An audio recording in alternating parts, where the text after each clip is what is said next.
أنفسنا ومن سيئات أعمالنا من يهده الله فلا مضل له ومن يضلل فلا هادي له ونشهد أن لا إله إلا الله وحده لا شريك له ونشهد أن سيدنا وسندنا وحبيب قلوبنا ومولانا محمدا عبده ورسوله أرسله بالحق بشيرا ونذيرا وداعيا إلى الله بإذنه وسراجا منيرا أما بعد فقد قال الله تعالى في كلامه المجيد والفرقان الحميد أعوذ بالله من الشيطان الرجيم بسم الله الرحمن الرحيم قل إن كنتم تحبون الله فاتبعوني يحببكم الله ويغفر لكم ذنوبكم والله غفور رحيم وقال النبي صلى الله عليه وسلم كان خلقه القرآن وقال تعالى في شأن حبيبه إن الله وملائكته يصلون على النبي يا أيها الذين آمنوا صلوا عليه وسلموا تسليما اللهم صل على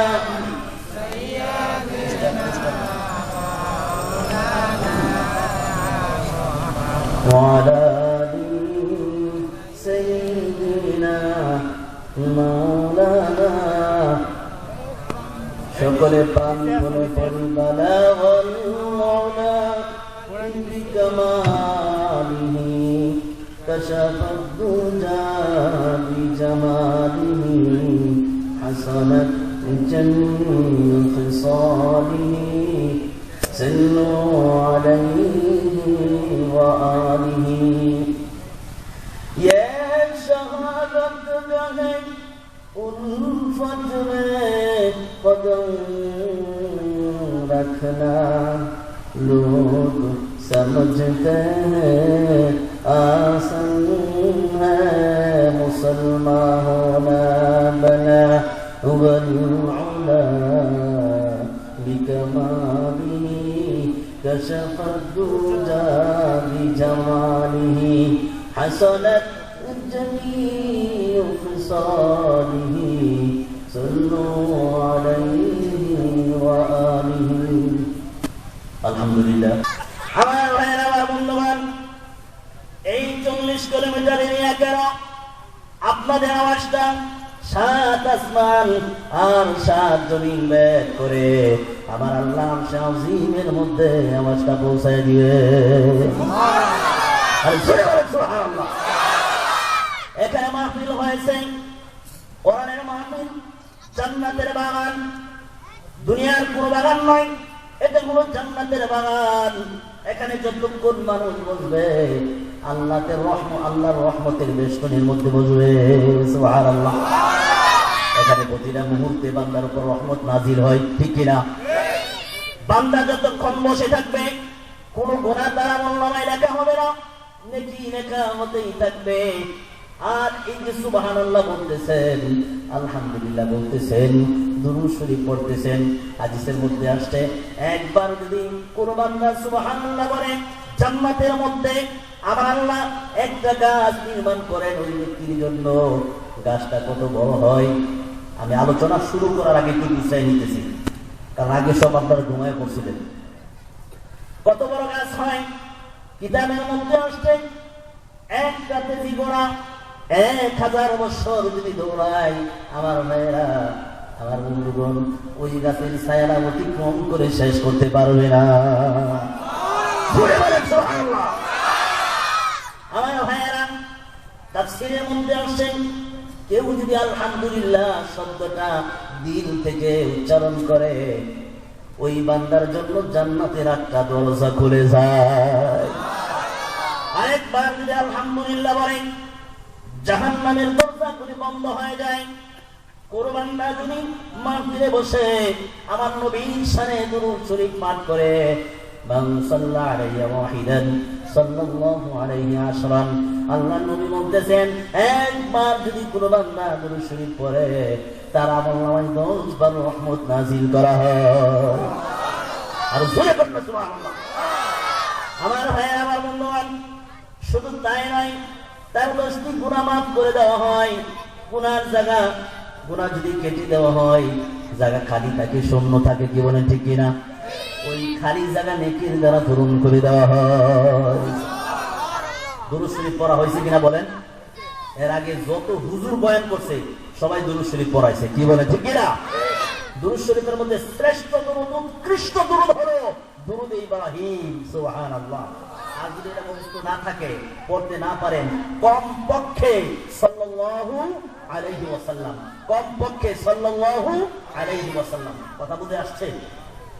আলেম কুলশিরমণি উপমহাদেশের প্রখ্যাত আলেম ইমাম গাজালি রাহমাতুল্লাহ আলাইহি দুরূদ শরীফের ফজিলত সম্পর্কে আল্লাহ রাসূলের একখানা হাদিস বর্ণনা করতেছেন। এই বাচ্চারা ওরা করতেছে কেন? একটা মানুষকে নাড়াচাড়া করবেন না যতক্ষণ বয়ান দেব। মহল হলো হুজুর বুঝতে পারে নাই, আগে সব ঠিক করা দরকার ছিল, লোক চলে গেছে, একটা লোক উঠবেন না, আমি বয়ান করবো। আর যদি বলেন হুজুর বয়ান শুনবেন না, তাহলে মোনাজাত দিয়ে দেই, মোনাজাত দিয়ে দিব, তাহলে উঠবেন, বয়ান শুনবেন না ছেড়ে দিব? আমরা যেখানে আলোচনা করি 1 ঘন্টা 2 ঘন্টা করে, একটা লোক উঠেন। আপনি যখন খেলা দেখেন, টিভির নাটক দেখেন, সিনেমা দেখেন, তখন কি উড়াউড়ি করেন? পেশাব বললেন আরে দাঁড়াও, সক্কা ফোর মারবো, পেশাব আটকায় রাখেন, পায়খানা সাফা রাখে কিনা বলেন? নাটক সিনেমা হইতেছে, পেশাব পায়খানা যদি ধরে তারপরেও যায় না, কি বলেন ঠিক কিনা? আপনাদের কথা কইতেছি না, ওই আমাদের এলাকার কথা কইতেছি। এরকম মানুষ আছে কিনা বলেন? আছে না? বহুত লোক আছে। তো আল্লাহ রাসূলের একখানা হাদিস, খুব সুন্দর কথা, দিলের কান দিয়ে শুনবেন। যে বলে বহুত ওয়াজ শুনছেন, এই ওয়াজটা মুখস্থ করা যাবে না, আমল করবেন, জিন্দেগি পরিবর্তন হয়ে যাবে। সুবহানাল্লাহ। দিলের কান দিয়ে, দিলের কর্ণকুহরে রাখবেন। আল্লাহ রাসূলের হাদিস, আমার কথা নয়, আমার বাপ দাদা শিখায় দেয় নাই, আল্লাহ রাসূলের হাদিস। দুরূদ শরীফের কি ফজিলত! আল্লাহু আকবার। ইমাম গাজালি রাহমাতুল্লাহ আলাইহি তার কিতাবের মধ্যে লেখেন, আল্লাহ নবী বলেন আল্লাহ রাব্বুল আলামিন বিশাল দেহের অধিকারী একজন ফেরেশতা সৃষ্টি করেছেন। আমার ভাইয়েরা, আমার বন্ধুগণ, সেই ফেরেশতার এক বাহু হলো পৃথিবীর পূর্ব প্রান্তে। সুবহানাল্লাহ, আল্লাহু আকবার।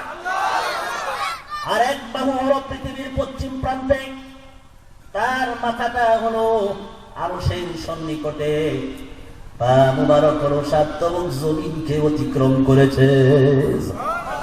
আমার ভাইয়েরা, আমার বন্ধুগণ, তাহলে বুঝতে হবে এই ফেরেশতার আয়তন, তার পরিধি কত, সারা পৃথিবী এই ফেরেশতা। আর এই ফেরেশতার দেহের মধ্যে আমার আল্লাহ অসংখ্য গণিত পাখা দিয়েছেন। সুবহানাল্লাহ। প্রশ্ন করতে পারেন হুজুর, এত বড় ফেরেশতা আল্লাহ কেন সৃষ্টি করলো? তাম পৃথিবী জুড়ে বসে আছে, তার কারণ কি? তার কারণ হলো, খুব ভালো করে বুঝেন, দুনিয়ার মধ্যে কোন পুরুষ অথবা কোন নারী, শুধু পুরুষের কথা বলা হয় নাই, মহিলাদের কথাও বলা হয়েছে। আমার অনেক মা বোনেরা পর্দার আড়ালে বসে বয়ান শুনতেছেন, সুবহানাল্লাহ। কোন পুরুষ অথবা নারী আমি রাসূলের শানে একবার যদি দুরূদ শরীফ পড়ে, কয়বার? কয়বার? কয়বার? একবার যদি দুরূদ শরীফ পড়ে দিন থেকে, আমার নবীর মহব্বতে যদি একবার দুরূদ শরীফ পড়ে, আল্লাহ রাব্বুল আলামিন এই মর্মে ওই ফেরেশতাকে হুকুম করেন, ও ফেরেশতারা আমার আরশের সামনে অবস্থিত নূরের একটি সাগর আছে, ও ফেরেশতা ওই সাগরের মধ্যে তুমি ঝাঁপ দাও। ফেরেশতা ঝাঁপ দেয়, ঝাঁপ দেওয়ার পরে আল্লাহর হুকুমে ওই ফেরেশতা আবার ওখান থেকে ওঠে। ওঠার পরে তার যে অসংখ্য অগণিত পাখা আছে, এই পাখাগুলি সে যারা দেয়, যারা দেওয়ার পরে পাখা থেকে পানির বিন্দু, পানির ফোঁটা জমিনে ঝরে পড়ে। কোথায় ঝরে পড়ে বলেন? কোথায়? জমিনে যখন পানির ফোঁটা, পানির সংখ্যা, পানির বিন্দু যখন ঝরে পড়ে, আমার ভাইয়েরা, আমার বন্ধুগণ, আমার আল্লাহ ওই পানির ফোঁটা থেকে কুদরতি ভাবে এক একজন করে ফেরেশতা সৃষ্টি করে। জোরে মজা করে বলেন না সুবহানাল্লাহ। কত ফেরেশতাদের সংখ্যা হয় কিতাবের মধ্যে আসছে, লক্ষ লক্ষ কোটি কোটি ফেরেশতা আমার আল্লাহ তৈরি করেন। প্রশ্ন করতে পারেন, হুজুর এই ফেরেশতা কেন সৃষ্টি হয়, এই ফেরেশতা কেন তৈরি হয়? ওদের কারণ কি? দুনিয়াতে কোন পুরুষ অথবা নারী যদি দুরূদ শরীফ পড়ে, এই ফেরেশতা কাল কিয়ামত পর্যন্ত আপনার আমার জন্য মাগফিরাতের দোয়া করতে থাকবে। মন খুলে বলেন সুবহানাল্লাহ। আমার ভাইয়েরা, আমার বন্ধুগণ, শুধু একবার যদি নবীর শানে, নবীকে মহব্বত করে দুরূদ শরীফ পড়া হয়, আমার আল্লাহ লক্ষ লক্ষ কোটি কোটি ফেরেশতা আপনার আমার জন্য মাগফিরাতের জন্য নিযুক্ত করে দেন, সুবহানাল্লাহ। আরো বলবো পরিচয় ফজিলত, আর অনেক ফজিলত আছে দুরূদ শরীফের, মাত্র একটা বললাম। আমি আমার আলোচনা দিকে যাচ্ছি। মুসা আলাইহিস সালাম নাম আপনারা শুনছেন? আপনাদের এলাকায় আসে মাঝে মধ্যে? দাওয়াত দুয়াত খাওয়াইছেন? বলে হুজুর করে দাওয়াত দিন, আবার মুসা আলাইহিস সালামকে এটা কি কোন এরকম আছে কিনা? আপনাদের কথা বলতেছে না, বহুত লোক আছে তো হুজুর যে গেল, ইমাম সাহেব তো গেল, সালাম দিল না। আরে সালাম না আপনি দিবেন, হুজুর সালাম দেব। কোন আলিমান আও মুতাআল্লিমান আও মুহিব্বান ওয়ালা তাকুনিল খামিসাতা ফাতাহলি। তুমি নিজে আলেম হও, না হলে আলেমের কথা শ্রবণ করো, তাকে তুমি মহব্বত করো, তো আলেম বেশি হয়ে না, তাহলে তুমি কি ধ্বংস হয়ে যাবে। মুসা আলাইহিস সালাতু ওয়াস সালামের কথা আপনারা শুনছেন তো নাকি? মুসা আলাইহিস সালাতু ওয়াস সালাম, ওনাকে মুসা কালিমুল্লাহ বলা হয়। কি বলা হয়? সকলে বলেন কি বলা হয়? মুসা কালিমুল্লাহ। ওনাকে আমার আল্লাহ ওহীর মাধ্যমে সংবাদ দিচ্ছে। কিসের মাধ্যমে? কিসের মাধ্যমে? নবীদেরকে তিনটা জিনিস দেওয়া হয়। কয়টা জিনিস? সকলে বলেন কয়টা? আওয়াজ হয় না, আপনাদের আওয়াজ যাতে আমার কানে আসে। কয়টা? তিনটা। এক নম্বর, নবীদেরকে দেওয়া হয় ওহী। কি দেওয়া হয়? দুই নম্বর, নবীদেরকে দেওয়া হয় হুসনে খুলক। তিন নম্বর, নবীদেরকে দেওয়া হয় উন্নত মুজিজা। নবীদেরকে কি দেওয়া হয়? মুজিজা। এই তিনটা জিনিস ছাড়া কখনো নবী হওয়া যায়? কথা বুঝে আসছে? তো ওহীর মাধ্যমে আল্লাহ রাব্বুল আলামিন মুসা আলাইহিস সালাতু ওয়াস সালামকে সংবাদ দিচ্ছে। কি সংবাদ দিচ্ছেন? হে মুসা, তোমার যে জিহ্বা জবানের কতটুকু নিকটে? মুসা বলতেছেন, আল্লাহ অবশ্যই অনেক নিকটে। তোমার দৃষ্টি শক্তি চোখের কতটুকু নিকটে? মুসা আলাইহিস সালাম বলতেছেন, আল্লাহ অবশ্যই অনেক নিকটে। আবার আল্লাহ বলতেছেন, মুসা তোমার শ্রবণ শক্তি তোমার কানের কতটুকু নিকটে? মুসা আলাইহিস সালাম বলেন, আল্লাহ অবশ্যই অনেক নিকটে। এবার আমার আল্লাহ ডাক দিয়ে বলেন, মুসা তোমার রূহ তোমার দেহের কতটুকু নিকটে?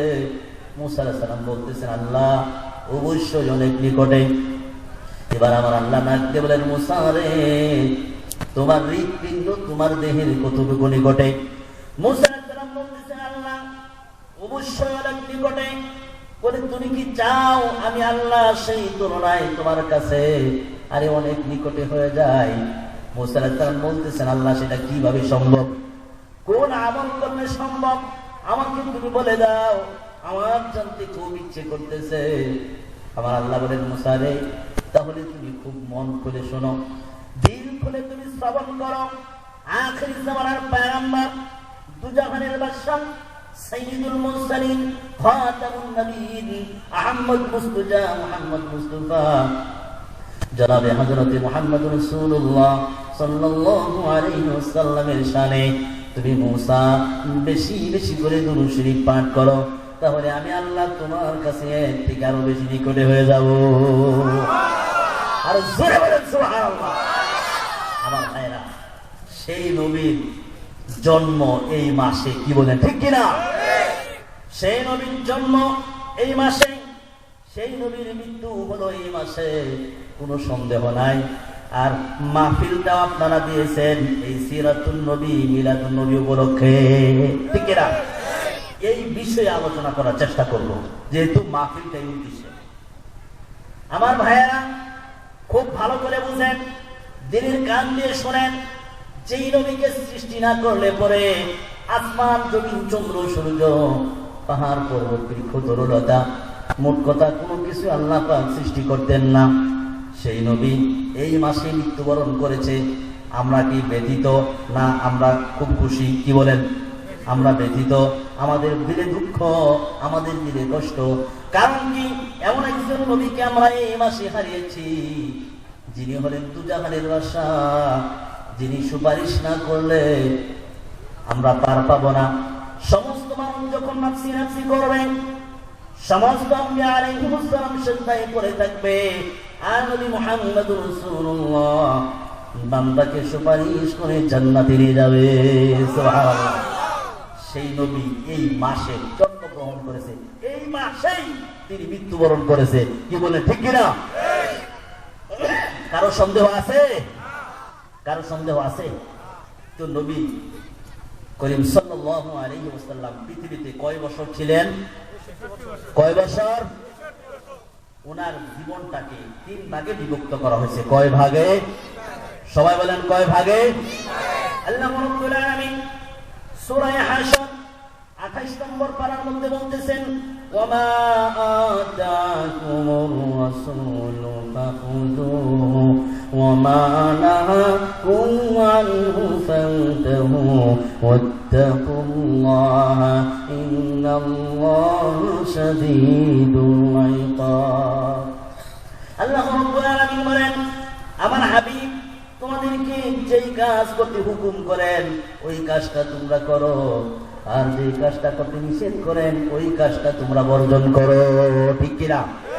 একটা হলো আল্লাহ রাসূল যা করতে বলছেন এটা করো, আর যা নিষেধ করছেন ওটা কি করিও না। তাহলে 2টা। আমি বলছি কয়টা? আমি 3টা বলছি। আমি কয়টা বলছি? 3 ভাগে বিভক্ত করা হয়েছে।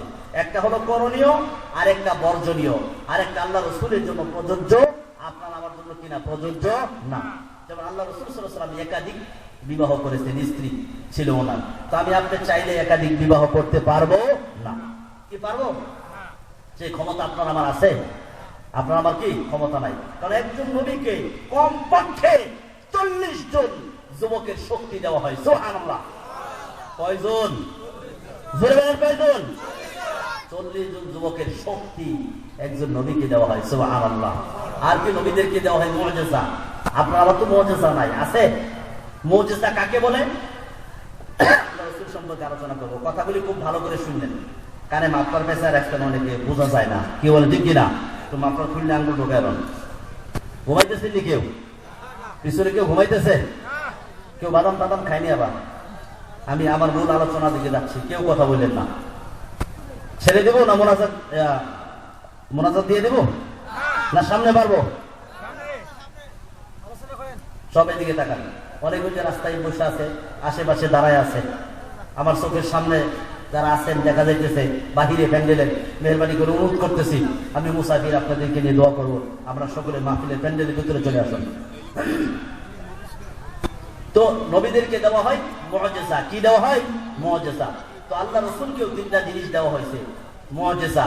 ওই মুজিজা সম্পর্কে আলোচনা করবো। আল্লাহু আকবার। আমার ভাইরা, আমার বন্ধুগণ, যে কথা বলতেছিলাম, আল্লাহর নবী, বিশ্ব নবী জনাবে হযরতে মুহাম্মদুর রাসূলুল্লাহ সাল্লাল্লাহু আলাইহি ওয়াসাল্লামকে একটা দুইটা নয় ঐতিহাসিক উল্লেখের কোরআন এবং হাদিসের মধ্যে আসছে হাজার হাজার মুজিজা আল্লাহ রাসূলের জীবনে ঘটছে। সুবহানাল্লাহ, হাজার হাজার মুজিজা। কোন কোন কিতাবের মধ্যে আসছে 3000 মুজিজা আল্লাহ রাসূলের জীবনে ঘটেছে। প্রশ্ন করতে পারেন মুজিজা মানে কি, মুজিজা অর্থ কি? প্রশ্ন থাকে কিনা বলেন? মুজিজা অর্থ হলো যেই যুগে যেই জিনিসের ক্ষমতা প্রভাব শক্তি বেশি থাকে ওই জিনিসকে দুর্বল করে দেওয়ার জন্য যেই জিনিস প্রয়োগ করা হয় বা দেওয়া হয় সেই জিনিসকে বলা হয় মুজিজা। সুবহানাল্লাহ। যেমন মুসা আলাইহিস সালামের জমানায় খুব ভালো করে বুঝেন, জাদুর প্রভাব খুব বেশি ছিল। এই জন্য আল্লাহ তাআলা মুসা আলাইহিস সালামকে একটা লাঠি দিয়ে দিয়েছে। কথা বুঝে আসছে? তো আল্লাহ রাসূলের জমানায় অনেক আপনার জাদুকর ছিল। আল্লাহ রাসূলকে আল্লাহ তাআলা কিছু মুজিজা দিয়ে দিলেন। সুবহানাল্লাহ। এই পৃথিবীর মধ্যে যত নবী রাসূল আসছে সমস্ত নবীদেরকে যত মুজিজা দেওয়া হয়েছে আল্লাহ রাসূলকে একাই তার থেকে বেশি মুজিজা আল্লাহ পাক দিয়েছেন। সুবহানাল্লাহ। আর সুবহানাল্লাহ। আল্লাহর নবী সব থেকে বড় মুজিজা হলো, এটার নাম কি বলেন? সবাই জুড়ে বলেন কি? আল্লাহ নবীর সব থেকে বড় মুজিজা হলো কোরআনে কারীম। সুবহানাল্লাহ। প্রশ্ন করতে পারেন এটা কেমন কথা বললেন? কোরআনে কারীম হলো সবচেয়ে বড় মুজিজা। আর অনেক মুজিজার কথা আমরা শুনেছি, আমি সামনে আপনাদেরকে বলবো কোরআনের কথা কেন বলা হয়েছে। কারণ এই পৃথিবীর মধ্যে যত নবী রাসূল আসছে, যত নবী ছিলেন, নবী ইন্তিকাল করেছে, মুজিজাগুলি খতম হয়ে গেছে, শেষ হয়ে গেছে। যেমন মুসা আলাইহিস সালামকে আমার আল্লাহ একখানা লাঠি দিয়েছিলেন, লাঠি যদি জমিনে ছেড়ে দিত সঙ্গে সঙ্গে সাপ হয়ে যেত। কি বলেন ঠিক কিনা? মুসা আলাইহিস সালাম চলে গেছে, তার লক্ষ লক্ষ অনুসারী মুসা আলাইহিস সালামের বংশের লোকেরা, বনি ইসরাইলের লোকেরা এখনো পৃথিবীর মধ্যে আছে। এক মুহূর্তের জন্য ওই লাঠিকে আর কেউ সাপ বানাইতে পারে না। ঠিক না? ঈসা আলাইহিস সালামের মুজিজা ছিল এক মুষ্টি মাটি হাতে নিয়ে ফুঁক দিলে পাখি হয়ে উড়ে চলে যেত। আল্লাহর পয়গম্বর ঈসা আলাইহিস সালাম ইন্তেকাল করেছেন, কিন্তু মুজিজা ইন্তেকাল হয়ে গেছে। এক মুহূর্তের জন্য, এক সেকেন্ডের জন্য তার উম্মতেরা ওই মাটিকে আর পাখি বানাইতে পারে না। ঠিক না? কিন্তু আমাদের নবী বিশ্বনবী মুহাম্মদ রাসূলুল্লাহ সাল্লাল্লাহু আলাইহি ওয়াসাল্লাম ইন্তিকাল করেছেন, কোরআন কিন্তু ইন্তিকাল করে নাই। কি বলেন ঠিক কিনা? কোরআনের মুজিজা কিয়ামত পর্যন্ত থাকবে। সুবহানাল্লাহ।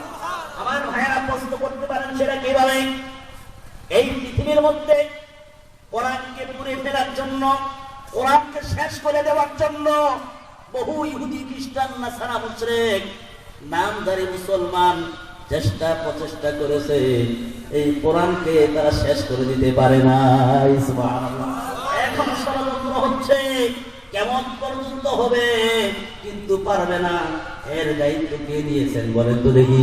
আল্লাহ রাব্বুল আলামিন বলেন, ইন্না নাহনু নাযালনা যিকরা ওয়া ইন্না লাহু লাহাফিজুন।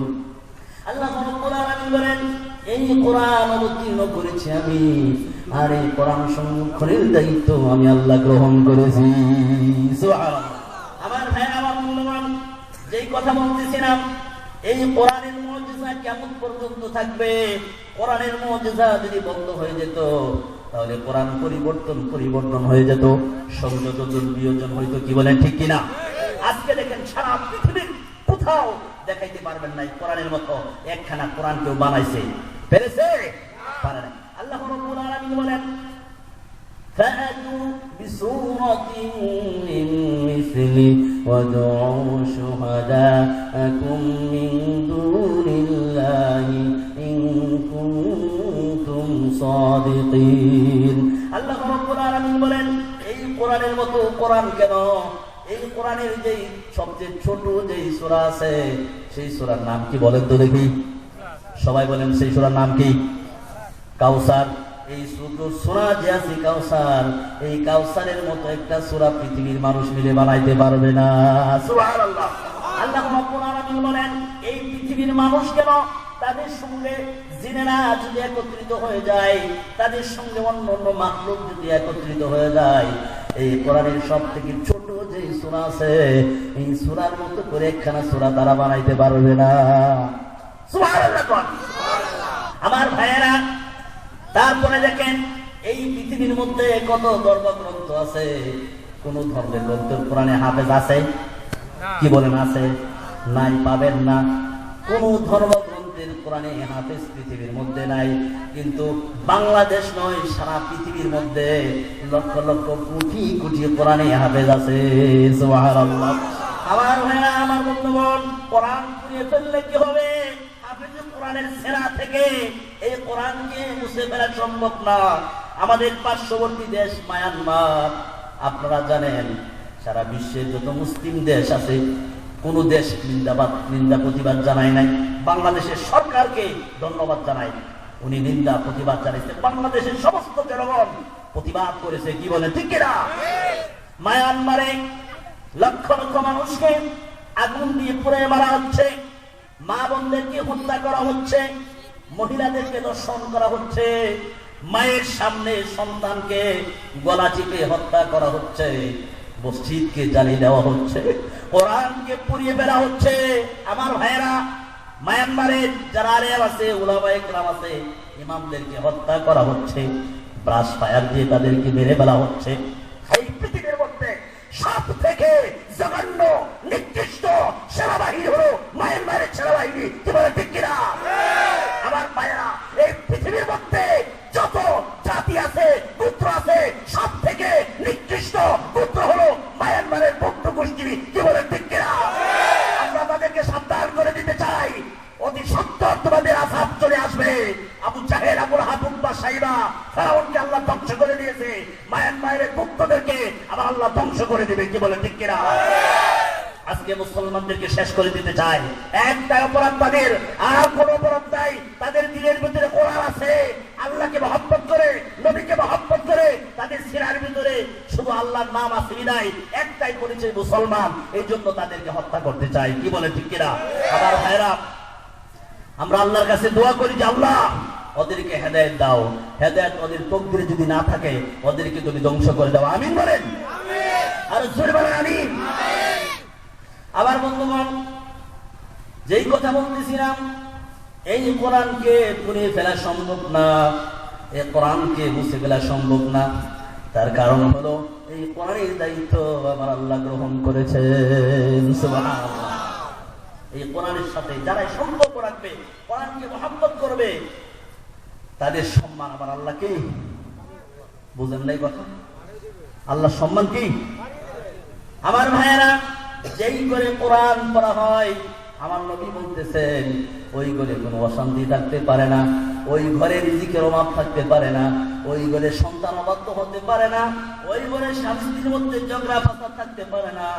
যেই ঘরে সকালবেলা ঘুম থেকে উঠে কোরআন শরীফ পড়া হয়। সুবহানাল্লাহ। এখন কিন্তু কোরআন শরীফ পড়া নাই, আছে? আগের জমানায় ঘুম থেকে উঠে আমার মা, আমার বোন, আমার মেয়ে কোরআন শরীফ তেলাওয়াত করতো। কি বলে, ঠিক কিনা? মক্তবে যেত, মক্তব থেকে এসে ওযু গোসল করে তারপরে স্কুলে যেত। কি বলে, ঠিক কিনা? কিন্তু এখন স্কুলগুলি সকালে হয়ে গেছে। তারপরে কি দেখেন, চক্রান্ত, ষড়যন্ত্র, ছোট ছোট বাচ্চা, ঢাকা শহরের কথা বলতেছি, আপনাদের এলাকার কথা অবশ্য আমি জানি না। ছোট ছোট বাচ্চা ঘুম থেকে উঠছে, ওর স্কুল হলো সকালে। যারা বড় বুড়া, বয়স 12, 14, 15 বছর, ওর স্কুল হলো 10টা 11টায়। কি বলে, ঠিক কিনা? আপনাদের এলাকায় কি এরকম আছে? আছে? এটা হলো ইহুদি খ্রিস্টানদের চক্রান্ত, ষড়যন্ত্র। মুসলমান কোরআন থেকে, ইসলাম থেকে, নবীর আদর্শ থেকে যাতে দূরে সরে যায়, আস্তে আস্তে মুসলমানিত্ব সে হারিয়ে ফেলে। কি বলে, ঠিক কিনা? এই জন্য আমাদেরকে সতর্ক থাকতে হবে, ঈমান আমল নিয়ে বেঁচে থাকতে হবে, কোরআনের সাথে সম্পর্ক রাখতে হবে। কোরআন নিয়ে যদি মরতে চাই, অবশ্যই আল্লাহ জান্নাত দিবে। আমিন বলেন। আর জোরে বলেন আমিন। আল্লাহ রাসূলকে অনেক মুআজিজা দিয়েছেন, তো সবচেয়ে বড় যে মুআজিজা আল্লাহ রাসূলের কোরআনে কারীম। সুবহানাল্লাহ। আর অনেক মুআজিজা দিয়েছে, অনেক মুআজিজা। আল্লাহ রসুলের কি মর্যাদা ছিল খুব ভালো করে শুনেন। আল্লাহ রসুল সফরে যাচ্ছেন, সাথে আবু বকর। আল্লাহু আকবার। আল্লাহ নবী কাফেরদের অত্যাচারে অতিষ্ঠ হয়ে মক্কা ছেড়ে মদিনায় হিজরত করতেছেন। অনেক দূর চলে গেছে, নবীজির পা ব্যথা হয়ে গেছে, পেটে ক্ষুধা লেগেছে, পিপাসা, গলাটা শুকিয়ে গেছে, জিহ্বাটা বের হয়ে আসছে। নবীজি একটা ছোট বাচ্চাকে ডাকলেন, খোকা এদিকে আসো, তোমার নাম কি? বলে আমার নাম হলো আনাস। বলে বাবা তোমার এই বকরির পাল থেকে সামান্য আমাকে দুধ দেবে কিনা বলো। বাচ্চা বলতেছে এই বকরির পালের মালিক আমি না, এই বকরির মালিক তো আরেকজন, আমি হলাম রাখাল, আমার তো কোনো ক্ষমতা নাই, আপনাকে দুধ দেওয়ার। বলতেছে বাবা তাহলে তোমার এই পালের মধ্যে ছোট কোনো বাচ্চা আছে কিনা? বলে হ্যাঁ আছে, এখনো গর্ভবতী হয় নাই, এখনো দুধ দেওয়ার উপযুক্ত না, এখনো বড় হয় নাই, ছোট বলে আছে। বলে হ্যাঁ, তো বাচ্চাটাকে নিয়ে আসো। আল্লাহ নবী বললেন ওই বাকুকাস রাদিয়াল্লাহু তাআলা আনহু বিশিষ্ট সাহাবী, শৈশবের কথা বলতেছি, একটা বকরির বাচ্চা নিয়ে আসলেন। আল্লাহ নবী পিঠের উপর হাত বোলাই দিলেন, আবু বকরকে বললেন আবু বকর তুমি ধরো। আবু বকর ধরলেন। আল্লাহ নবী মনে মনে কি যেন দোয়া করলেন, সঙ্গে সঙ্গে ছোট বাচ্চা দুধে স্তন ভরে গেল। সুবহানাল্লাহ, আল্লাহু আকবার। আমার ভাইরা, আল্লাহ নবী দোয়া করলেন, ছোট বাচ্চা স্তনের মধ্যে দুধ চলে আসলো। আল্লাহ নবী নিজে দুধ খাইলেন, আর আবু বকরকে বললেন আবু বকর তুমি একটু দুধ পান করো। আবু বকর দুধ খাইলেন, আর ওই সাহাবী ছোট বাচ্চা তাকে বললেন খোকা তুমি দুধ পান করো। ওই বাচ্চা দুধ পান করলো। আমার ভাইরা, আমার বন্ধুগণ, তারপরে বলতেছে খোকা তোমার বাচ্চাটাকে তুমি নিয়ে যাও। আল্লাহ নবী আবার কি যেন বললেন, বাচ্চাটা চলে গেল, স্তনের মধ্যে কোনো দুধ নাই, দুধ শুকিয়ে গেছে। সুবহানাল্লাহ। আমার ভাইরা, একটা দুইটা ঘটনা নয়, হাজার হাজার ঘটনা, 3000 ঘটনার কথা আমি বলেছি। চেষ্টা করব কয়েকটা ঘটনা বলার জন্য। দিলের কান দিয়ে শুনবেন, যদি পারেন আমল করবেন, আমল যদি না করেন, নবীর কথা শুনে চোখ থেকে যদি পানি বের হয়, দিলটা যদি নরম হয়ে যায়, ওই ব্যক্তির জন্য জাহান্নামের আগুন হারাম হয়ে যায়। শুনে বলেন সুবহানাল্লাহ, আর শুনে বলেন সুবহানাল্লাহ। আমার ভাইরা, আমার বন্ধুগণ, মক্কা নগরীর মধ্যে বিশ্ববিখ্যাত একজন কুস্তিগিরি ছিল, তার নাম হলো লুবানা। অনেক শক্তিশালী, অনেক বীর বাহাদুর, অনেক ক্ষমতাদার ছিল। আরবের মহিলারা তাকে বীর পুরুষ বলতো। কি বলতো বলেন তো দেখি, সবাই বলেন কি বলতো? আরবের মহিলারা তাকে বীর পুরুষ উপাধি দিয়েছে। অনেক শক্তি তার ছিল, অনেক ক্ষমতা তার ছিল। ওই বীর পুরুষ সে বকরি চড়াচ্ছে মাঠের মধ্যে। খুব ভালো করে বুঝেন, দিলের কান দিয়ে শুনেন। আল্লাহ নবী ওখানে উপস্থিত হয়েছে। ওরাকা বলতেছে অনেক দিন পরে তোমাকে একা পেয়েছি, বহুত দিন তোমাকে তালাশ করতেছি, তোমাকে তো খুঁজে পাই না, অনেক দিন পরে তোমাকে একা পেয়েছি। বলে তুমি আমাদের লাত উজ্জাকে, আমাদের মাবুদকে, আমাদের দেব দেবীকে তুমি গালিগালাজ করো, আমাদের মাবুদের বিরুদ্ধে তুমি বলো, আজকে আমি তোমাকে দেখে দেব। আল্লাহ নবী বলতেছেন তুমি মুসলমান হয়ে যাও। বলে আমি মুসলমান হব, কিন্তু শর্ত আছে। কি শর্ত? আমার সাথে তুমি লড়বে, আমার সাথে কুস্তিগিরি করে তুমি যদি লড়াই করতে পারো, তুমি যদি হেরে যাও, তুমি যদি বিজয় লাভ করো, আর আমি যদি জিতি, তাহলে অবশ্যই আমি কি করব? মুসলমান হব। কিতাবের মধ্যে আসছে, আল্লাহ নবী বললেন ঠিক আছে, আমি তোমার সাথে কুস্তি করব। দুইজন কুস্তি লড়াই শুরু করে দিল। আল্লাহ নবীকে আল্লাহ রাব্বুল আলামিন কুদরতি ভাবে সাহায্য করেছেন। সুবহানাল্লাহ। নবীদের শক্তি তো তাদের নিজস্ব শক্তি না, তাদের শক্তি হলো আল্লাহর কুদরতি শক্তি। সুবহানাল্লাহ। এবার রোকানা, তার নাম হলো রোকানা। এবার রোকানা হেরে গেল, আল্লাহ নবী বিজয় লাভ করলেন। রোকানা বলতেছে, তোমার প্রভু, তোমার স্রষ্টা, তোমার আল্লাহ তোমাকে বিজয় দান করেছে। আমার লাত আর উজ্জা, আমার মাবুদ আমার কোনো সাহায্য করতে পারে নাই, আমার মাবুদ আমার কোনো উপকার করতে পারে নাই। তুমি যদি আমাকে আরেকবার সুযোগ দাও তাহলে তোমার সঙ্গে লড়াই করবো। সুবহানাল্লাহ। মূর্তির কোনো ক্ষমতা আছে? জোরে বলেন আছে? আরো জোরে বলেন আছে? কোনো ক্ষমতা নাই। একজন ইহুদির কথা বলতেছি। একজন ইহুদি যেখানে যাইতো মূর্তি কান্দে করে নিয়ে যাইতো। খুব ভালো করে শুনেন। তো ওনার জরুরত পেশাব পায়খানা ধরে, তো বুঝেন পেশাব পায়খানা এটা কি জরুরত। তো এটা রাস্তার এক পাশে সাইডে রাইখা উনি জরুরত সারতে গেছেন। তো জরুরত সাইডে আইসা দেখে যে মাবুদ যে মূর্তি আছে এটা শরীর থেকে টপ টপ করে পানি পড়তেছে। কি পড়তেছে? তুমি ভাবলেন হয়তো বৃষ্টি হয়েছে, আর না হয়তো পানি ঢাইলা গেছে। তো আকাশের দিকে তাকায় দেখে কোনো বৃষ্টি ইয়া নাই, সম্ভাবনা নাই। আর বৃষ্টি হলে তুমি টের পাইবো, কি বলে ঠিক না?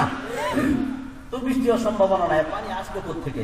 তুমি ভাবলেন হয়তো মাবুদের গায়ে তো পানি, খোদার গায়ে পানি, তো পানিটা অবশ্যই বরকতের হবে, আর না হয় কোনো পবিত্র পানি হবে। তুমি একটু চাকলেন, চাকা বুঝেন তো, স্বাদ গ্রহণ করলেন আঙুল দিয়া, এখন যে টক টক লাগে, দুর্গন্ধ হয়। কে হয়?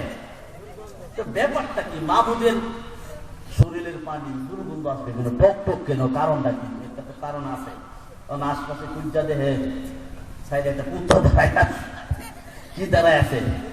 ওনার বুঝতে বাকি রইল না যে এই কুত্তায় বরকত দিছে মাবুদের শরীরে। কথা বুঝছেন? কুত্তা কি দিছে? বরকত দিছে। এখন উনি জিদ দিয়ে মূর্তি ঠেক ধরে একটা আসার দিছে। কি দিছে?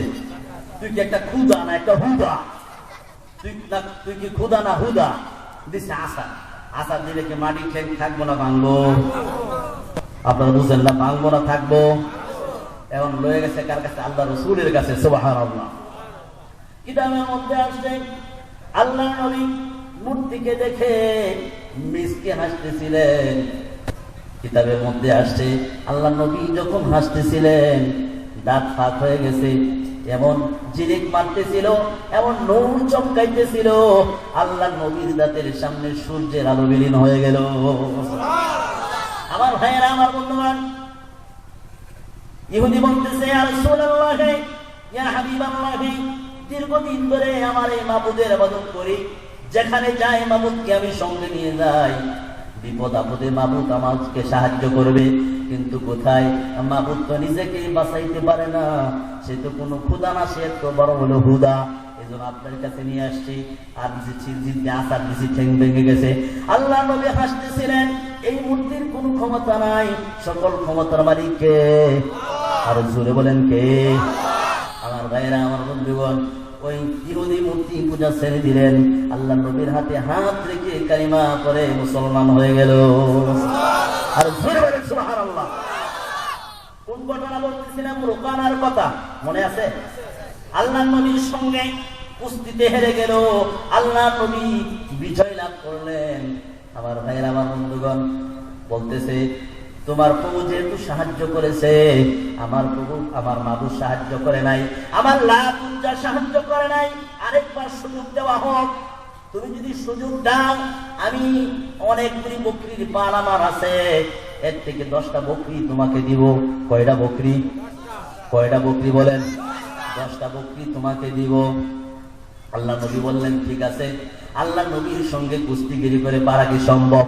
কিতাবের মধ্যে আসছে আল্লাহ নবী যদি আঙ্গুল দিয়ে ইশারা করে, ওর কোনো ক্ষমতা নাই।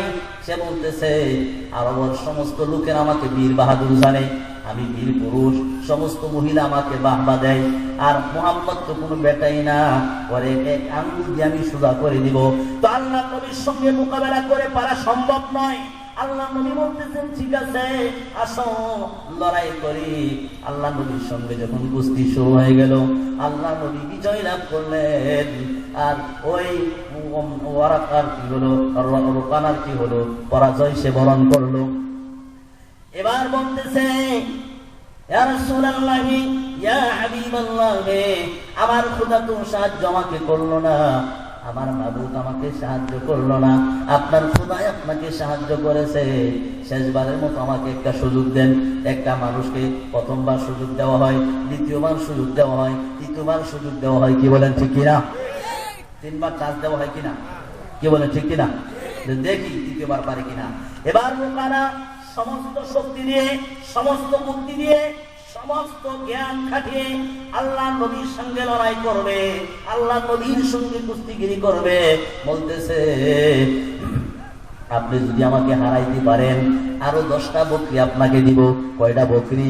10টা বকরি। প্রথম বলছে 10টা, দ্বিতীয়বার 10টা, তৃতীয়বার 10টা। 10টা বকরি আপনাকে দিব।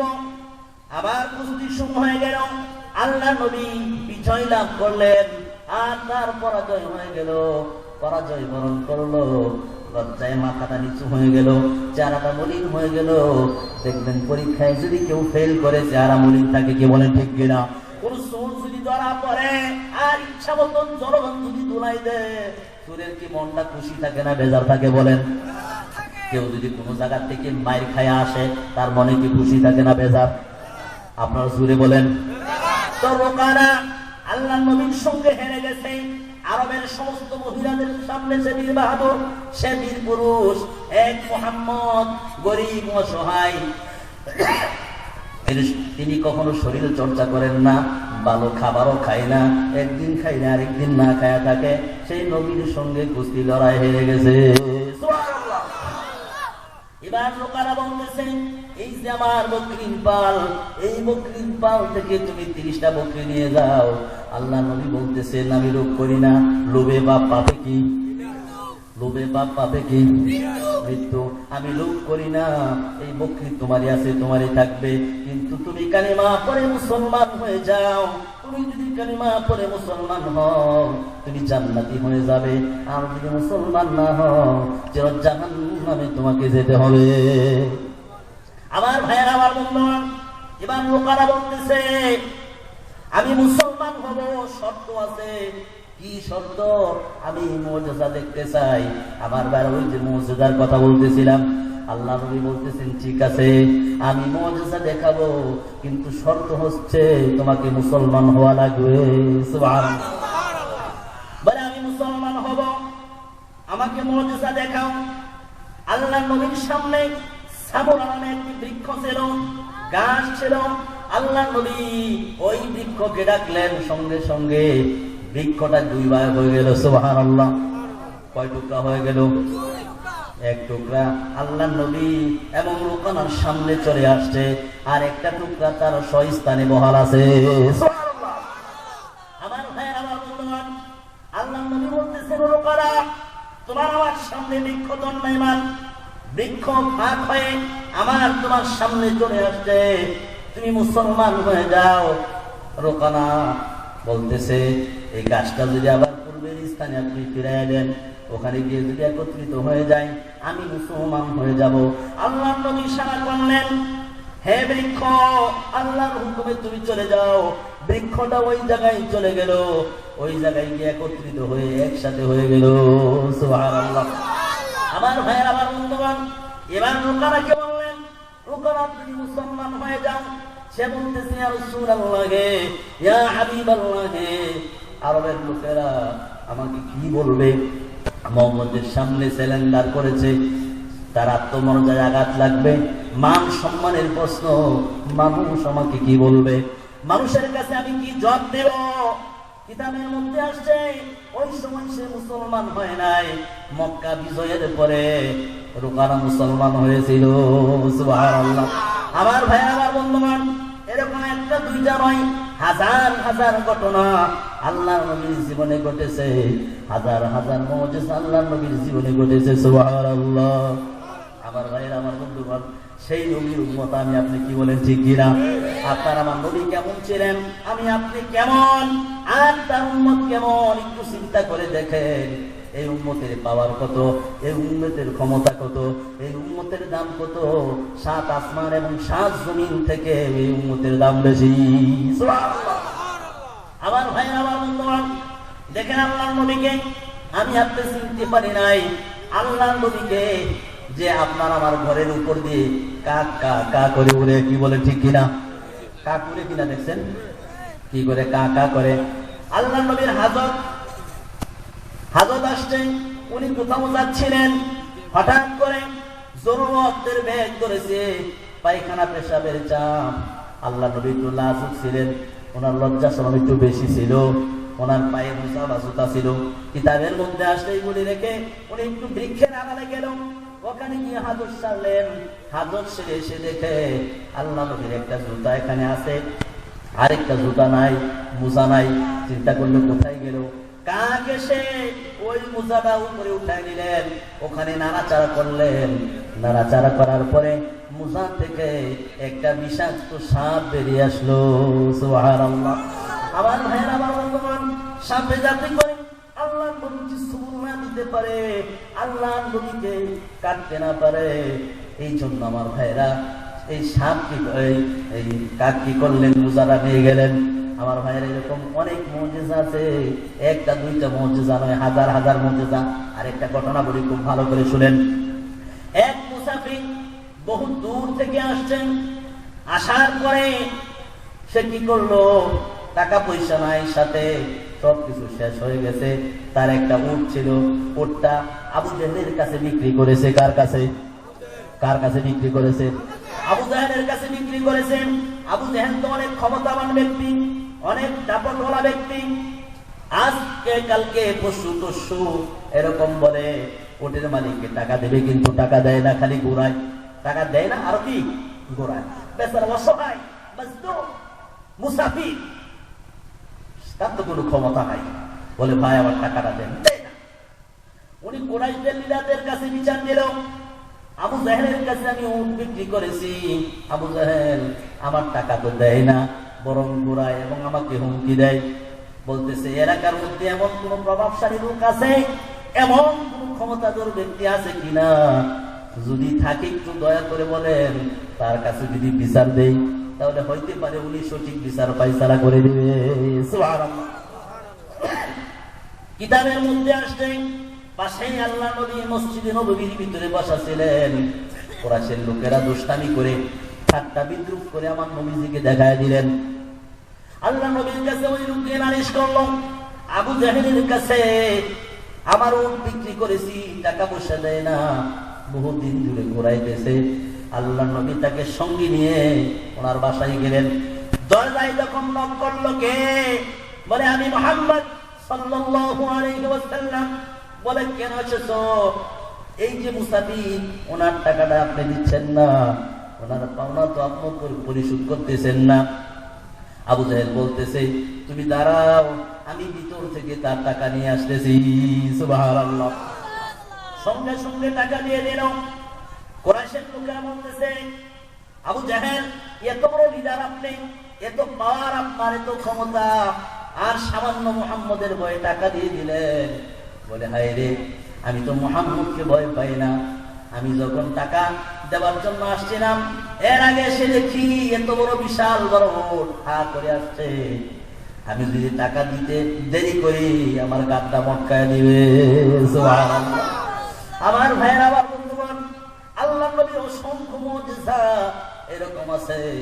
আল্লাহ নবী নামাজ পড়তেছিলেন, আবু জাহেল বলে পরে তো কখনো একা পাই না, আমি যদি কখনো শেষ অবস্থায় নামাজের মধ্যে পাই, এমন করে লাঠি দিব, নাউযুবিল্লাহি মিন যালিক। কত বড় কুলাঙ্গার দাঁড়ায় আমার নবীকে লাঠি মারবে। আমার ভাইয়েরা, আবার বন্ধুগণ, আবু জাহেল বলে নবীকে যদি একা পাই, নামাজের শেষ অবস্থায় যদি ওকে পাই, আমি লাঠি মেরে শেষ করে দিব। আমার নবী নামাজ পড়তেছিলেন, একা একা নামাজ পড়তেছে, সেজদায় অবস্থায় আছে। আবার ভাইয়েরা, আবার বন্ধুগণ, আবু জাহেল যখন ইচ্ছা করলো লাঠি দেওয়ার জন্য, সামনে যখন কদম দিল, আল্লাহ রাব্বুল আলামিন তার সামনে এমন আগুন ফিট করে দিলেন আর ফেরেশতা পাঠিয়ে দিলেন।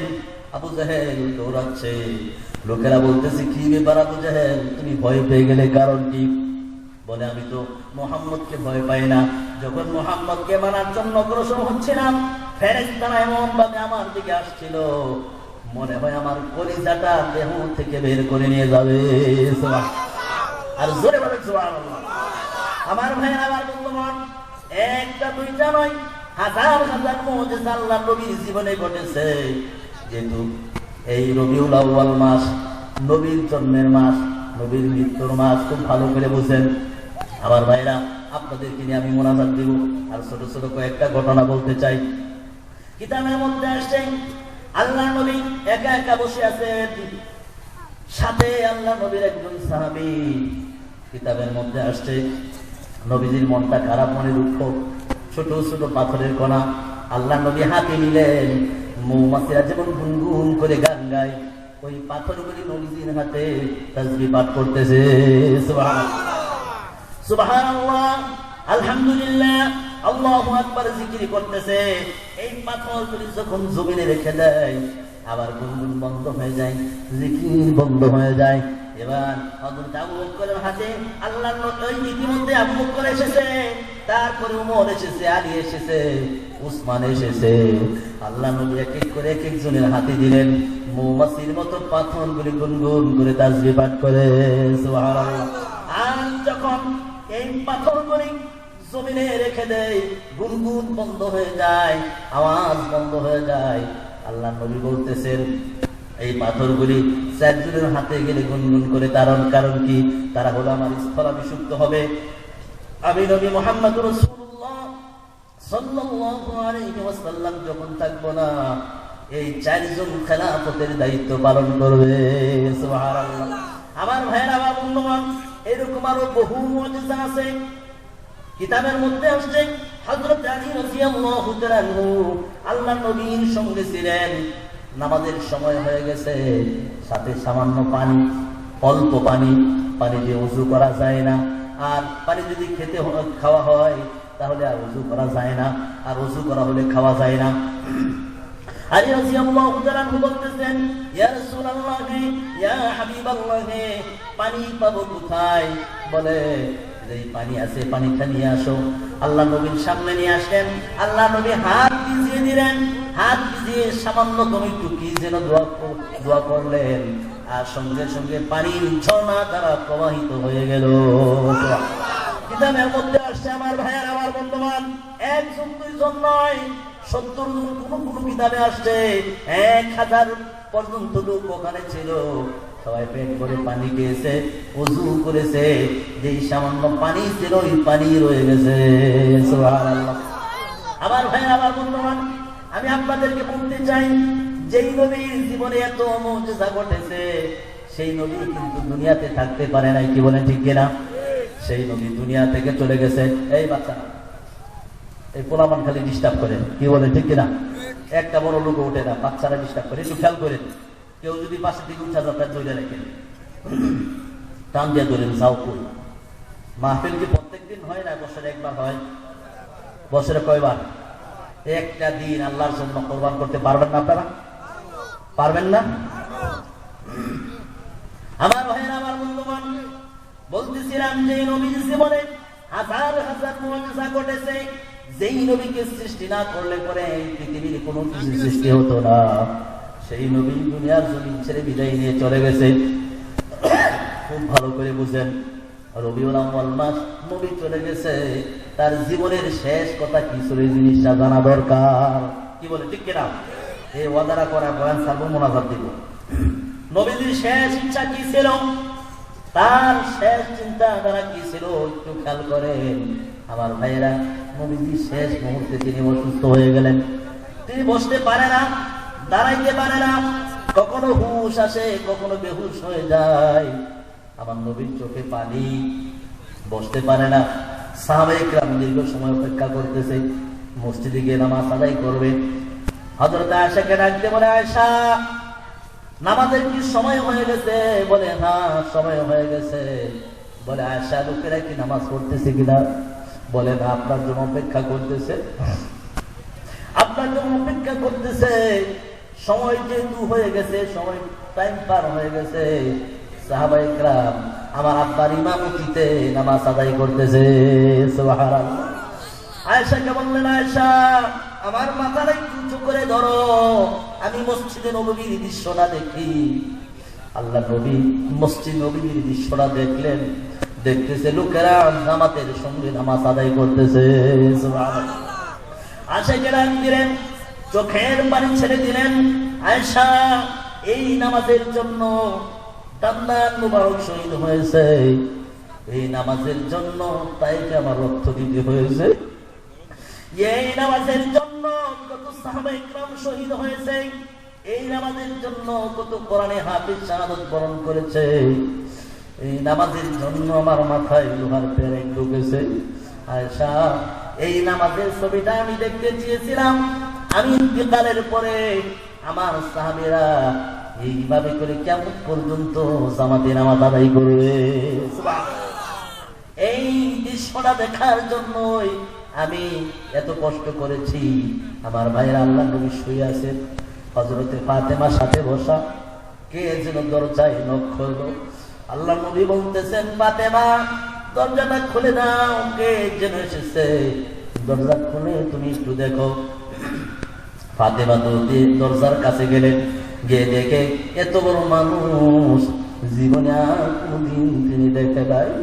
ডাকতে বলে, আব্বা এত বড় মানুষ তো জীবনে কোনদিন দেখি নাই গো আব্বা। বলে, মা কত বড় মানুষ? বলে, বাবা এত বড় মানুষ যার মাথাটা হলো আসমানের সাথে লাগানো, যার পাটা হলো জমিনে। আল্লাহ নবীরা বুঝতে বাকি রইল না, মালাকুল মউতের ফেরেশতা আল্লাহ নবীর জানটা কবজ করার জন্য এসেছে। আল্লাহ নবী সালাম দিলেন, ভিতরে আসেন। আল্লাহ নবীকে বেশি সালাম দেওয়া হলো। আমার ভাইয়ের, আবার বর্তমান খুব ভালো করে শুনেন, আল্লাহ নবীকে বলতেছেন, ইয়া রাসূলুল্লাহ, ইয়া হাবিবাল্লাহ, আমার ইচ্ছা এখানে আমি আসি নাই, আল্লাহ রাব্বুল আলামিন আপনার জান কবজ করার জন্য পাঠিয়েছেন। আল্লাহ নবী বলতেছেন, কে কথা বলে ভাই, কথা বলতে ডিস্টার্ব হয়। আল্লাহ নবী বলতেছেন, আল্লাহ রাব্বুল আলামিন যদি আপনাকে পাঠিয়ে থাকেন, আর দেরি নয়, আপনি আমার জানটা কবজ করেন, আপনি আমার জানটা কবজ করে দিয়েছেন। বলে, ইয়া রাসূলুল্লাহ, ইয়া হাবিবাল্লাহ, আপনি যদি অনুমতি না দেন আপনার জান আমি কবজ করব না। কিতাবের মধ্যে আছে আল্লাহ নবী অনুমতি দিলেন, মালাকুল মউতের ফেরেশতা আল্লাহ নবীর বুকের উপর হাতটা রাখলো। কিতাবের মধ্যে আসছে আল্লাহ নবী বলতেছেন, মালাকুল মউতের ফেরেশতা যখন আমার বুকের উপর হাত রাখলো, 7 আসমান আর 7 জমিন আমার বুকের উপর চাপা পড়েছে। আবার ভাই, আবার বন্ধুগণ, আল্লাহ নবী বলেন, এত কষ্ট আমার হয়েছে, মৃত্যুর যন্ত্রণা এত কঠিন। কিতাবের মধ্যে আসছে মুসা আলাইহিস সালাম বলতেছে, আমার কাছে মৃত্যুর যন্ত্রণা কেমন খুব ভালো করে বুঝেন। আল্লাহর পয়গম্বর মুসা আলাইহিস সালাম বলেন, একটা পাতিল, একটা ড্যাম নিচ দিয়ে যদি আগুন দিয়ে জাল করা হয়, তার ভিতরে যদি পানি না থাকে, একটা পাখিকে যদি ছেড়ে দেওয়া হয় আর উপর দিয়ে ডাক না থাকে, ওই পাখিটার কেমন কষ্ট হবে বলেন? এই পাখিটা না ডানে যেতে পারবে, না বামে যেতে পারবে, না উপরে যেতে পারবে। এই পাখিটার যেমন কষ্ট হবে, আমি মুসা কালিমুল্লাহর কাছে মৃত্যুর কষ্টটা এর থেকে আরো বেশি। আমার ভাইরা, আমার বন্ধুগণ, আল্লাহর পয়গম্বর ইব্রাহিম আলাইহিস সালাম বলতেছেন, আমি পয়গম্বর ইব্রাহিম আলাইহিস সালামের কাছে মৃত্যুর কষ্টটা কেমন। একটা মানুষকে, জীবন্ত মানুষকে যদি তার চামড়া খসানো হয়, একটা বকরি, বেড়া, ছাগলের যদি চামড়া খসানো হয়, কত কষ্ট হবে একটু চিন্তা করে দেখেন। আল্লাহর পয়গম্বর বলতেছে, আমি ইব্রাহিম খলিলুল্লাহর কাছে মৃত্যুর কষ্টটা এর থেকে আরো বেশি ভয়াবহ। আমার ভাইরা, আমার বন্ধুগণ, যে কথা বলতেছিলাম, যেই নবীকে সৃষ্টি না করলে পরে এই পৃথিবীর কোনো কিছু সৃষ্টি হতো না, সেই নবী দুনিয়া থেকে বিদায় নিয়ে চলে গেছে। সেই নবী কিন্তু থাকতে পারে নাই, আমি আপনিও কিন্তু চলে যাব। কি বলেন ঠিক কিনা? থাকা যাবে? সবাই বলেন যাবে? থাকা যাবে না, খালি হাতে চলে যেতে হবে, কেউ থাকবে না। একটা লোক গ্যারান্টি দিতে পারবেন এই জায়গায় যে আমি বলবো না, এরকম আছে? কেউ আছে এখানে বীর বাহাদুর যে হুজুর আমি মরবো না? এই যে আপনার আমার সামনে তাবু, লাইট, মাইক, মোবাইল, তারপরে আরো কত কিছু আমাদের সামনে আছে, এগুলোর গ্যারান্টি আছে, আছে কিনা বলেন? ওয়ারেন্টি আছে, আছে কিনা বলেন? আপনার আমার কোনো গ্যারান্টি নাই, আপনার আমার কোনো ওয়ারেন্টি নাই, আপনার আমার কোনো ভরসা নাই, 1 সেকেন্ডের গ্যারান্টি নাই। আপনি এই জায়গা থেকে রওনা দিয়েছেন, দেখা যাবেন বাসায় ফিরতে পারেন কিনা এর কোনো গ্যারান্টি নাই। আছে কি বলেন? আছে। একটা গাড়ি রাস্তা দিয়ে যখন চলে, যে কোনো মুহূর্তে অ্যাক্সিডেন্ট হতে পারে, যে কোনো মুহূর্তে গাড়ির ইঞ্জিনটা নষ্ট হতে পারে। কি বলেন ঠিক কিনা? আপনার আমার কিন্তু এর থেকে আরো বেশি গ্যারান্টি নাই। গাড়ি তো তাও গ্যারান্টি আছে 5 বছর, 10 বছর, 20 বছর। আপনার আমার কোনো গ্যারান্টি নাই। বাসা থেকে আমি বের হয়েছি, আমি বাসায় ফিরবো কিনা আমার তো জানা নাই। এই জন্য আমি যখন বাসা থেকে বের হবো, আল্লাহর উপর ভরসা করে বের হবো, সন্তানের কাছ থেকে, স্ত্রীর কাছ থেকে বিদায় নিয়ে বের হবো। এমনকি সব সময় আমি মৃত্যুর জন্য প্রস্তুতি গ্রহণ করে থাকবো। ঠিক না? সব সময় আমি মৃত্যুর জন্য প্রস্তুত। যখনই আজরাইল আসে, যাওয়ার জন্য আমি প্রস্তুত। এখন প্রশ্ন হলো, কেন মৃত্যুবরণ করবো? এখনো বিয়ে শাদী করি নাই, মেয়েরে বিয়া দেই নাই, ওনারে বিয়ে শাদী করাই নাই, এখন তো অনেক সময় বাকি আছে, এত তাড়াতাড়ি মৃত্যুবরণ করবো কেন? তার কারণটা কি? আল্লাহ নবী বলেন, তুহফাতুল মুমিনিল মাউত, মৃত্যু হলো মুমিনের জন্য একটা উপঢৌকন, মৃত্যু হলো মুমিনের জন্য একটা তোহফা, মৃত্যু হলো মুমিনের জন্য একটা হাদিয়া, পুরস্কার। একটা ছেলে সারা বছর পড়াশোনা করে, পড়াশোনা করার পরে পরীক্ষার একটা দিন আসে, কি বলেন ঠিক কিনা? তারপরে পরীক্ষা দিল, রেজাল্ট বের হলো, সেদিন পাস করে মনে অনেক খুশি থাকে, কি বলেন ঠিক কিনা? ফেল করলে মনটা বেজার থাকে। তো ঠিক 5 বছর 10 বছর সারা জীবন নামাজ পড়েছেন, রোজা রেখেছেন, হজ করেছেন, যাকাত দিয়েছেন, এই যে কনকনে শীত, শীতের মধ্যে নামাজ আদায় করেছেন, এই সময় না ঘুমিয়ে থেকে বয়ান শুনেছেন, কোরআনের কথা শ্রবণ করেছেন, হাদিসের কথা শ্রবণ করেছেন। কার জন্য বলেন তো দেখি? কার জন্য? আল্লাহর জন্য। আল্লাহ রাব্বুল আলামিন কাল কিয়ামতের ময়দানে বলবেন, বান্দারে অনেক কষ্ট করেছো, এই মৃত্যুটা হলো মানে তো মৃত্যু হওয়ার সঙ্গে সঙ্গে তোমার পুরস্কার পেয়ে যাবে। সুবহানাল্লাহ। এই মৃত্যুটা হলো একটা উপটুকুন, একটা হাদিয়া, তোহফা। কথা বুঝে আসছে? অনেক মানুষ কিন্তু বলতে চায় না, যদি মৃত্যুর কথা বলেন চোখ বড় হয়ে যাবে, রাগারাগি করে, গালিগালাজ করে, করে কিনা বলেন? করে কিনা বলেন? এবং বহুত লোক আছে, আরে মৃত্যুর জন্য তো আমি প্রস্তুত, যে কোনো মুহূর্তে আজরাইল যদি আসে আমি মৃত্যুর জন্য প্রস্তুত। কিন্তু প্রস্তুতি গ্রহণ করবো কখন? যখন আমার ঈমান আমল কি হবে? সুন্দর হবে। আপনার আমার ঈমান আমল তো সুন্দর হয় নাই, হয়েছে? কিছু একটু লোক হয়েছে। আমি যখন শুরু করছিলাম, এই লোকজন যাইতেছে না, আগের হুজুরও বুঝতে পারে না, লোক ধরে রাখতে পারে না, লোক খালি যাইতেছে। একটা লোকও যাইতো না যদি আগে আমি শুরু করতাম। লোক জায়গা কেন? মাহফিলের মধ্যে লোক উঠে যায়, আসছে কার কথা শোনার জন্য বলেন? কার কথা? এই যে আমরা কথা বলতেছি, এই কথার মধ্যে মিথ্যা, বানোয়াটি, চলসাতুরি আছে। একটা কথা বলা এবং শোনা কত নেকি জানেন? কত নেকি? তাদারুসুল ইলমি সাআতাম মিনাল লাইলি খায়রুম মিন আহইয়াইহা, মাজলিসু ফিকহিন খায়রুম মিন ইবাদাতি 60 সানা। ইলমে দ্বীন শিক্ষার একটি মজলিস 60 বছর নফল ইবাদত থেকে উত্তম নাকি? আমার ভাইয়েরা, রাতের কিছু সময়, রাতের কিছু অংশ কেউ যদি ইলমে দ্বীন চর্চা করে, ইলমে দ্বীন শিক্ষার মজলিসে বসে, তাহলে ওই ব্যক্তি কেমন যেন সারা রাত নামাজের মধ্যে অতিবাহিত করলো। সুবহানাল্লাহ। আর জোরে বলে সুবহানাল্লাহ। এখানে তো বালুর জন্য বসছেন, যাওয়ার তো কোনো প্রশ্নই আসে না। আরে ভাই, কত সময়, কত ভাবে আমরা পার করছি, আল্লাহ ছাড়া দুনিয়ার আর কেউ জানে না। কি বলে ঠিক কিনা? একটা দিন আল্লাহর জন্য প্রমাণ করতে পারবো না। হ্যাঁ, কি জবাব দিব আল্লাহর কাছে? এই মুহূর্তে যদি আজরাইল আসে, কি জবাব দিব?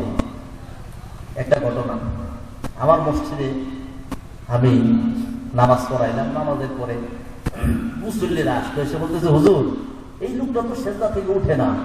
বললাম কেন, একটু দেখেন অসুস্থ হয়েছে কিনা বা কোনো সমস্যা হয়েছে কিনা। তো ধরছে, ধরা পড়ে দেখে লোকটা পড়ে গেছে। পড়ে গেছে মানে ওই যে সেজদা করছে সেজদায় ওরা মৃত্যু হয়ে গেছে। সুবহানাল্লাহ। পরে খবর নিলাম উনি বাসায় বাজার করে স্ত্রীকে মেয়েকে দিয়ে আসছে, বলতেছে তোমরা রান্না বান্না করো, আমি মসজিদ থেকে নামাজ পড়ে এসে তোমাদেরকে নিয়ে খাওয়া দাওয়া করবো। সুবহানাল্লাহ। আমাদের তো মৃত্যু হবে নাকি? উনি কি কল্পনা করছে মৃত্যু হবে? কিন্তু মৃত্যু হবে আমাদের, কিন্তু আমরা আল্লাহর কাছে দোয়া করি যেই দিন মৃত্যু হয় সেই দিনটা জানে শুক্রবার দিন হয়। সুবহানাল্লাহ। কোন দিন? সবাই বলেন কোন দিন? আর যে মাসে মৃত্যু হবে মাওলা সেই মাসটা যেন রমজান মাস হয়। আর যে সময় মৃত্যু হবে সেই সময়টা যেন নামাজের সময়, রুকু অথবা সিজদা অবস্থায় মৃত্যু হয়। কি বলেন ঠিক কিনা? এই দোয়া করতে পারবো কিনা বলেন? আল্লাহ মৃত্যু তো হবেই, এই মৃত্যু থেকে বাঁচা যাবে না। যেই দিন মৃত্যু হবে দিনটা যেন শুক্রবার দিন হয়। যেই মাসে মৃত্যু দিবা সেই মাসটা যেন রমজান মাস হয়। আর যে সময় মৃত্যু দিবা সময়টা যেন আমাদের সময় হয়, রুকু অথবা সিজদা অবস্থায় হয়। তোমার নবী ছবিটা যেন আমার সামনে এসে উঠে, তোমার নবীজিকে দেখাইয়া মালাকুল মউতের ফেরেশতা যেন আমার প্রাণটা বাহির করে নিয়ে যায়। সুবহানাল্লাহ। এই দোয়া করতে পারবো কিনা বলেন? বলে এই দোয়া করবো না। দোয়া করে কি একটা গাড়ি কিনবো, বাড়ি করব, জমিন কিনবো, ছেলেকে বিদেশ পাঠাইবো। কি বলে ঠিক কিনা? কিভাবে বাড়ি করা যায়, গাড়ি করা যায়, কিভাবে উন্নতি করা যায় এই চিন্তা, দুনিয়ার উন্নয়নের চিন্তা করি, আখিরাতের চিন্তা মাথা থেকে বের হয়ে গেছে। আখিরাতের চিন্তা আমাদের মাথায় নাই। কি বলেন আছে? দুনিয়া কয়দিন? 50 আলফা সানা। আখিরাতের তুলনায় দুনিয়া হলো কয়দিন? একদিন। কয়দিন? দুনিয়ার 50,000 বছরে আখিরাতের হলো একদিন। কয়দিন? দুনিয়ার 50,000 বছরে আখিরাতের কয়দিন? সবাই বলেন কয়দিন? আল্লাহর নবী বলেন তোমাদের কারো যদি মন চায় একদিন তোমরা আনন্দ ফুর্তি করো, একদিন তোমরা রং তামাশা করো। আর আখিরাতের জিন্দেগি হলো লক্ষ লক্ষ কোটি কোটি বছরের জিন্দেগি। যে জিন্দেগির শুরু আছে ওই জিন্দেগির আর কোনো শেষ নাই। সুবহানাল্লাহ। আখিরাতের জিন্দেগিটা কেমন একটু ভালো করে বুঝেন দিলের কান দিয়ে। আখিরাতের জিন্দেগিটা কেমন, কত বড়। দুনিয়ার 50-60 বছরের জিন্দেগি, খাইলেও শেষ, না খাইলেও শেষ। আপনি যদি কোটিপতি হন তাইলেও শেষ, গরিব থাকেও কি শেষ। আখিরাতের জিন্দেগিটা কেমন একটু খুব ভালো করে বোঝেন। আল্লাহ বলেন আখিরাতের জিন্দেগিটা কেমন। সারা পৃথিবীর মধ্যে যত শূন্য জায়গা আছে, খালি জায়গা আছে, এই খালি জায়গাগুলি সরিষা দানা দিয়ে যদি ভরপুর করে দেওয়া হয়, আর একটা পাখিকে যদি বলা হয় একটা সরিষা দুনিয়া থেকে নিয়ে প্রথম আসমান, দ্বিতীয় আসমান, তৃতীয় আসমান, চতুর্থ আসমান, পঞ্চম আসমান, অর্থাৎ 7 আসমানের উপর একটা দানা নিয়ে তুমি রাখবে। কোথায় বলেন? 7 আসমানের উপর একটা দানা তুমি রাখবে, মাঝখানে তুমি 70,000 বছর বিরতি দিবে। কয় হাজার বছর? বলেন কয় হাজার বছর? 70,000 বছর তুমি বিরতি দিবে।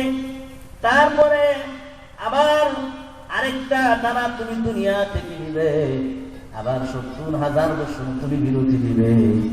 আবার তুমি একটা দানা নিবে, 7 আসমানের উপর নিয়ে তুমি রাখবে, আবার 70,000 বছর তুমি বিরতি দিবে।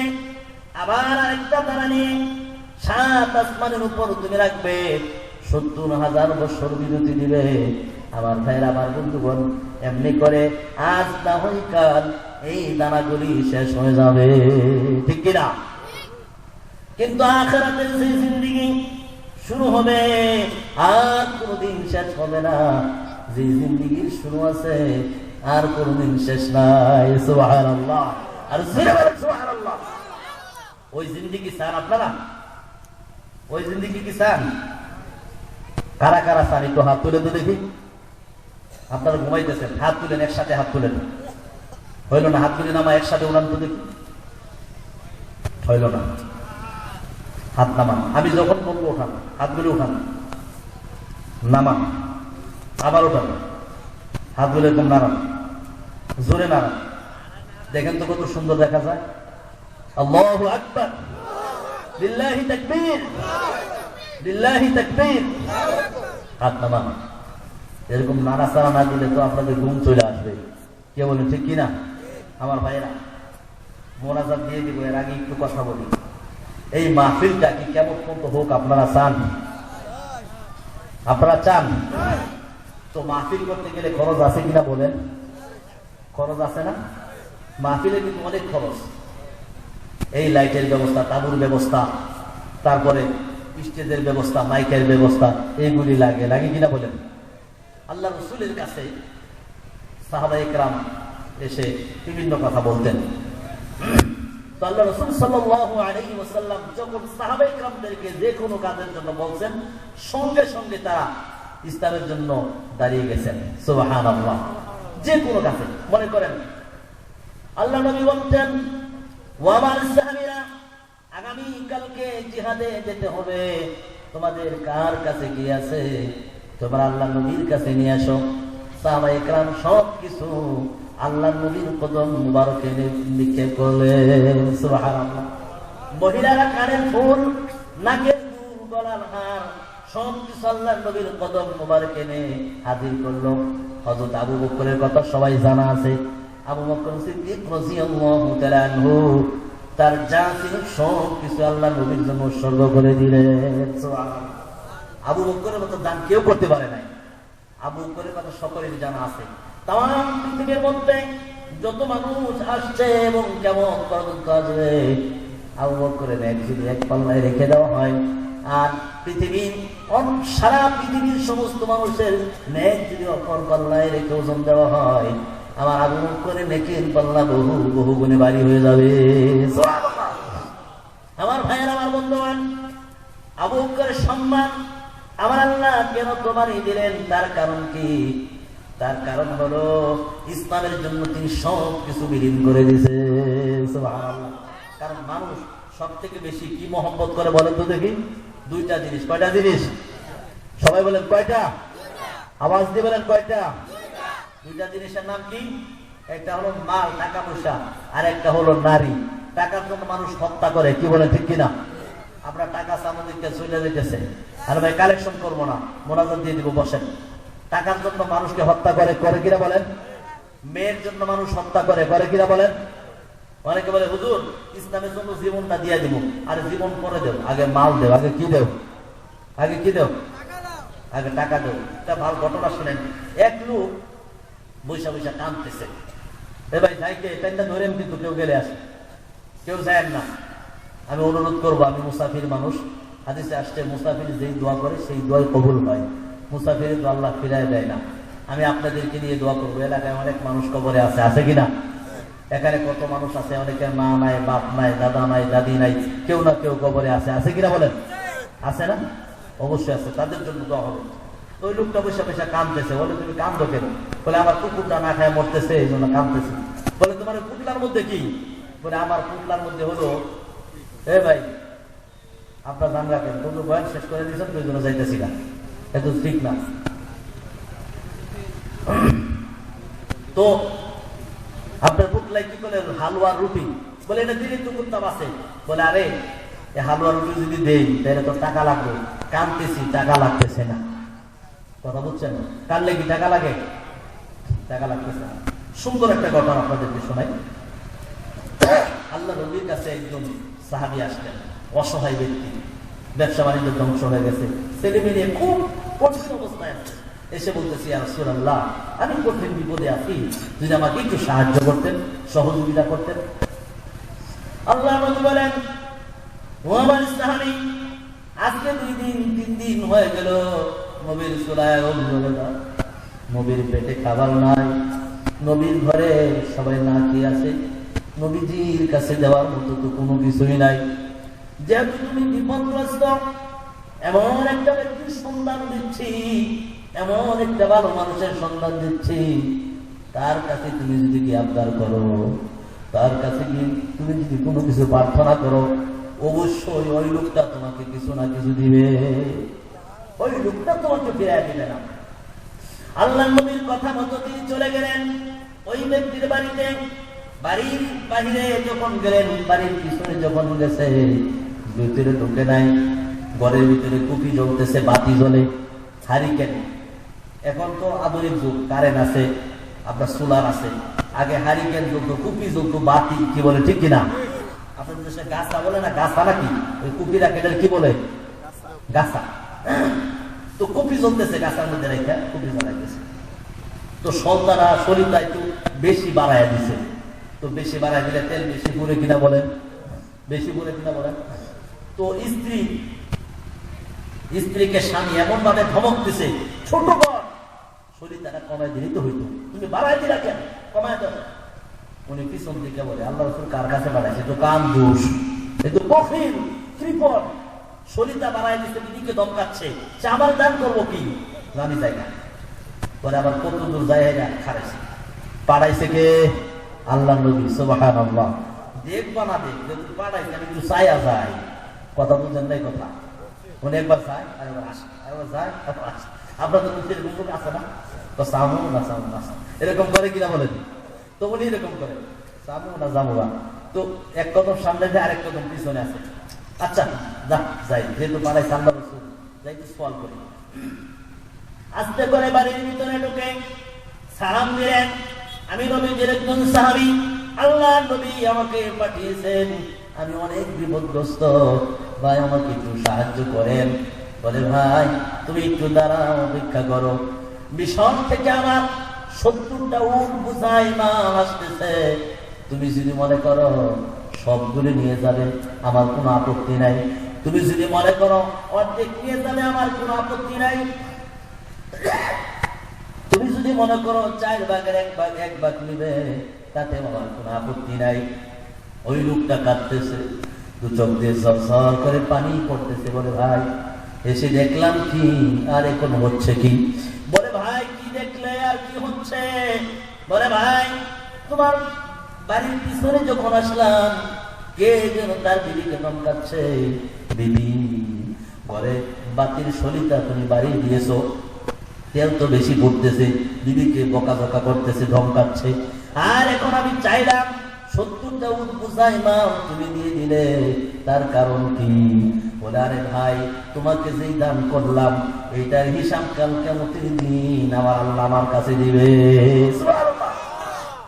আর আমার ঘরে আমার ছেলের জন্য, মেয়ের জন্য, বিবির জন্য, আমার নিজের জন্য আমি যেই খরচ করতেছি, এই হিসাবটা কাল কিয়ামতের ময়দানে আল্লাহর কাছে আমাকে দিতে হবে। এখন তুমি বলো, আল্লাহর কাছে কি তুমি হিসাব দিবে, না আল্লাহর কাছ থেকে তুমি হিসাব নিবে? সুবহানাল্লাহ। কারা কারা হিসাব আল্লাহর কাছে দিব, একটু হাত তুলি তো দেখি। হিসাব দিবেন? হিসাব দিয়া জান্নাতে যাওয়া সম্ভব? হিসাব আমরা আল্লাহর কাছ থেকে নিব। এখন কষ্ট কিভাবে?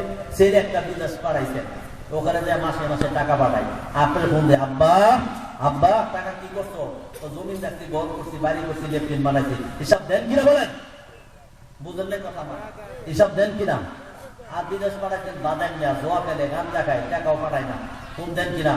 আয়ালো দেশে তোর 12টা বাজানো, কি বলে ঠিক কিনা? জমির বন্ধক দিলাম, সুদে টাকা নিয়ে দিলাম, আরো কত কিছু, টাকা কই? দেশে আয়।